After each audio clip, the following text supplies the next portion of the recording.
Hello everyone, আমি মিতালি আর আমি সৌরভ। এটা আমাদের পুরী ব্লগের থার্ড পার্ট। হ্যাঁ, আজ শুধু ঘোরা নয়, আজ খাওয়া দাওয়া, ভক্তি আর একসাথে কাটানো কিছু সুন্দর মুহূর্ত আমরা শেয়ার করব।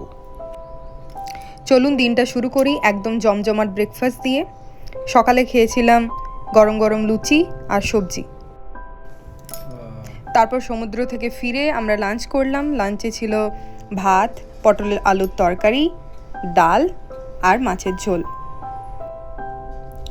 খাওয়া দাওয়া শেষ করে আমরা রেডি হলাম ছোট্ট একটা লোকাল ট্যুরে যাব বলে। যারাই পুরী আসে সবাই একটা দিন অফ রেখে আশেপাশের সাইট সিনগুলো ঘুরে নেয়। তো আমরাও সেটার অন্যথা করলাম না, বেরিয়ে পড়লাম সব সাইট সিন, যেমন মাসির বাড়ি, পিসির বাড়ি, চারিপাশের মন্দিরগুলো দেখার জন্যে। প্রথমেই আমাদের যেটা গন্তব্য ছিল সেটা হচ্ছে বিপত্তারিণী মন্দির। মা যেন সব বিপদ থেকে রক্ষা করেন, সেটাই আমরা প্রথম দেখে ফেললাম।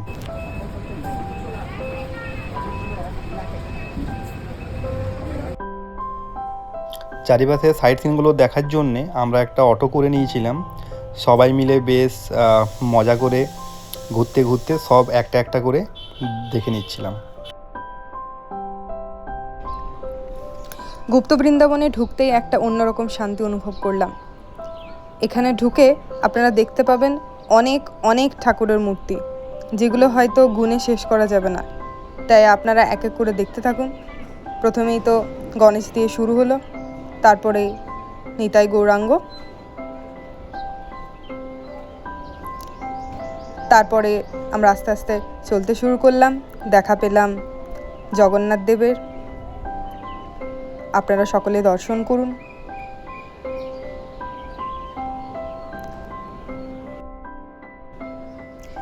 তারপর এখানে গরুদেব, মা সরস্বতী, নিতাই গৌরাঙ্গ, চৈতন্য মহাপ্রভু।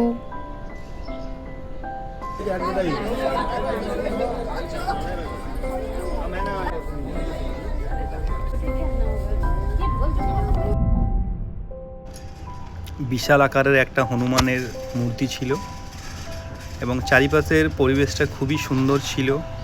সমস্ত কিছু বৃন্দাবনের আদলে যেন তৈরি করা।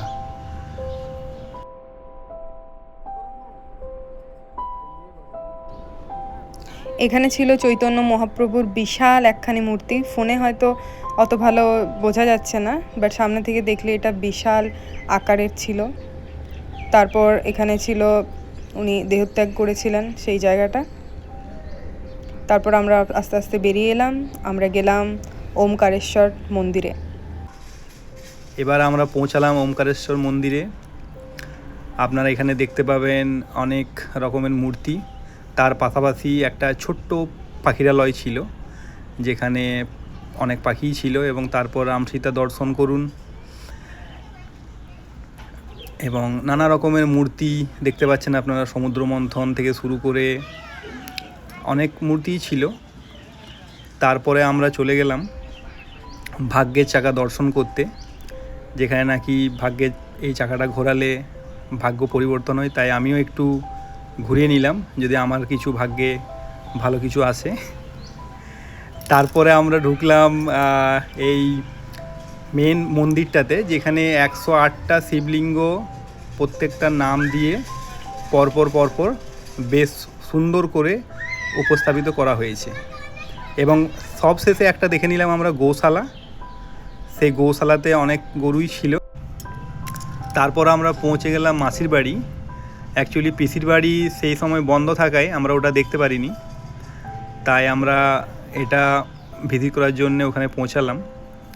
বেশ একটা চারিদিকে জলে ঘেরা, সুন্দর করে একটা জলে ঘেরা একটা মন্দির মাঝখানে।